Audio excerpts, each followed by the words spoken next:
Assalamualaikum warahmatullahi wabarakatuh. Bagaimana kabarnya anak solihah?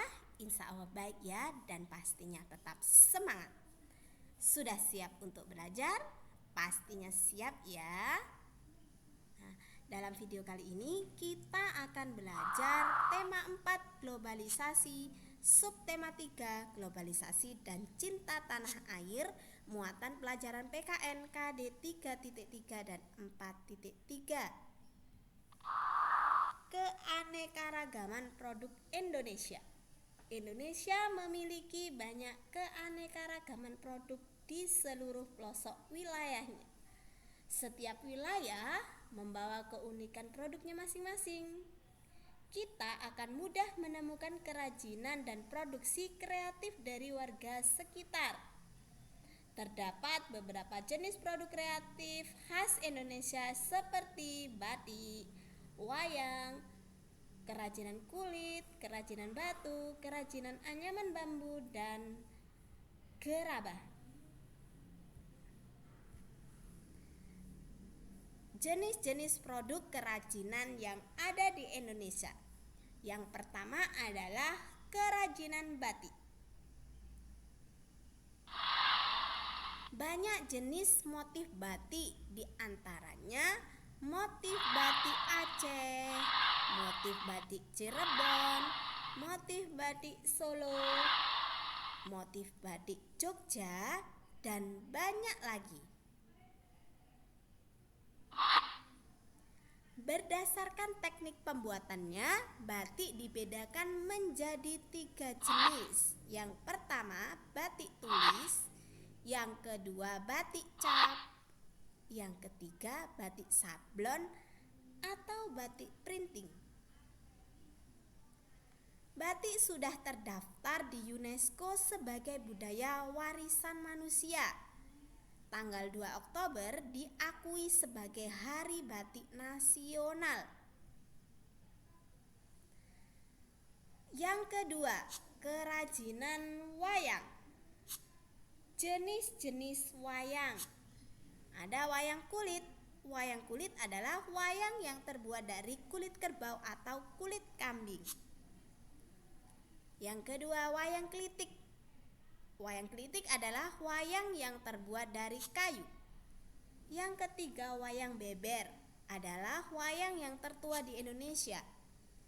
Yang keempat, wayang golek adalah wayang 3 dimensi yang terbuat dari kayu. Kerajinan yang ketiga yaitu kerajinan kulit. Nah, kerajinan kulit merupakan salah satu kerajinan yang terbuat dari bahan dasar kulit ya, seperti kulit sapi, kulit kambing, kulit kerbau, buaya, dan hewan lainnya. Nah, Jombang adalah salah satu daerah yang terkenal dengan kerajinan kulitnya. Ada beberapa benda yang terbuat dari kulit. Contohnya apa? Nah, di gambar ini adalah tas. Selain tas apa ya? Betul sekali, ikat pinggang, sepatu, sandal. Nah, itu ada yang terbuat dari kulit. Yang keempat adalah kerajinan batu. Kerajinan batu dibuat dengan teknik pahat dan ukir. Yang kelima adalah kerajinan anyaman bambu dan rotan. Nah, kerajinan ini sering sekali diekspor ke luar negeri. Nah, wilayah yang memiliki pengrajin anyaman bambu adalah Tasikmalaya dan Garut. Yang keenam, kerajinan gerabah. Gerabah adalah perkakas yang terbuat dari tanah liat yang dibentuk kemudian dibakar. Salah satu industri gerabah yang paling populer adalah daerah Kasongan, Yogyakarta. Jenis-jenis gerabah ada tempayan, anglo, kuali, celengan, kendi, piring, dan guci. Nah, kalian di rumah ada yang punya? Kira-kira punya mana ya jenis gerabah yang ada di rumah kalian? Yang ketujuh adalah kerajinan rajut. Nah, kerajinan rajut ini juga sudah memasuki pasar internasional. Hasil produksi dari rajut, contoh rajutan yang pernah kalian ketahui apa? Ada tempat tisu, tas, dompet, baju, dan banyak lagi. Wilayah yang banyak memiliki pengrajin rajut adalah Yogyakarta, Bangka Belitung, dan Bengkulu. Bersikap jujur dalam melakukan perdagangan. Berdagang mampu menghasilkan keuntungan bagi penjual dan pembeli. Tetapi masih ada penjual yang curang sehingga merugikan pembeli. Oleh karena itu, kita biasakan jujur ya dalam setiap perdagangan. Tahukah kamu bagaimana cara bersikap jujur dalam perdagangan? Nah, berdagang merupakan salah satu jenis keberagaman ekonomi. Masih ingat jenis keberagaman ekonomi yang pekan lalu kita bahas ya? Ada yang jadi dokter, ada yang jadi petani. Nah, itu namanya keberagaman ekonomi. Berdagang bisa dimulai dari unit terkecil hingga antar negara. Contoh perdagangan unit kecil: warung kelontong, minimarket. Nah, perdagangan antar negara bisa dilakukan dengan ekspor dan impor. Ya, masih ingat apa itu ekspor?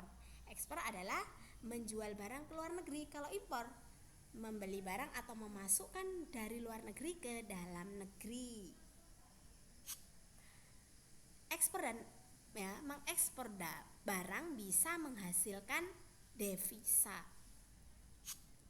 Bentuk-bentuk kecurangan dalam perdagangan. Yang pertama, menimbun barang. Ya, menimbun barang itu adalah bentuk kecurangan dari perdagangan. Kenapa kok bisa curang?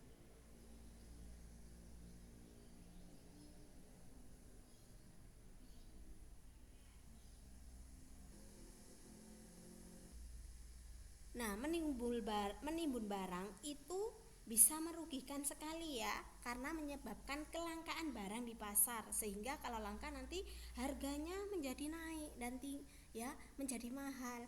Akhirnya ketika barang mahal maka dikeluarkan untuk dijual. Nah, itu tidak diperbolehkan. Yang kedua, bentuk kecurangan dari perdagangan adalah mengurangi takaran ya. Dan yang ketiga adalah menghapus tanggal kadaluarsa. Kejujuran adalah faktor penting dalam perdagangan. Perdagangan yang curang akan menimbulkan kekecewaan konsumen yang akan merugikan pedagang ya. Kenapa pedagangnya bisa rugi? Kalau konsumen kecewa, maka otomatis konsumen tidak akan membeli lagi dan itu merugikan pedagang. Pedagangnya menjadi tidak laku. Sebagai seorang konsumen, kita harus bisa menjadi konsumen yang cerdas. Bagaimana cara menjadi konsumen cerdas? Yang pertama, kritis memilih tempat membeli dan melihat kualitas barang.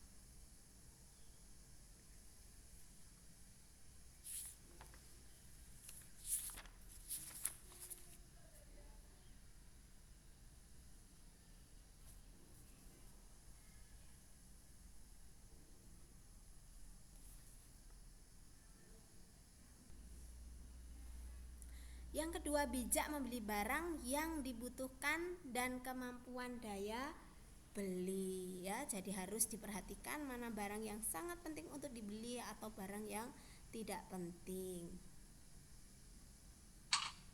Pentingnya mencintai produk Indonesia. Manfaat mencintai produk Indonesia: 1. Menambah jumlah investasi di Indonesia. Yang kedua, meningkatkan pertumbuhan ekonomi negara Indonesia. Yang ketiga, menambah besar skala usaha produsen dalam negeri. 4. Meningkatkan jumlah lapangan pekerjaan. 5. Mampu mengurangi angka kemiskinan. Dan 6. Meningkatkan kesejahteraan rakyat Indonesia. Jadi, ayo kita beli produk dalam negeri ya, supaya Indonesia semakin sejahtera. Alhamdulillah ya. Tugas hari ini Tulislah beberapa sikap yang harus dimiliki oleh seorang penjual dan pembeli pada buku tema 4 halaman 79. Jangan lupa setelah mengerjakan foto dan kirim ke ustadzah. Tetap semangat belajar ya. Jazakumullahu khairan katsira. Wassalamualaikum warahmatullahi wabarakatuh.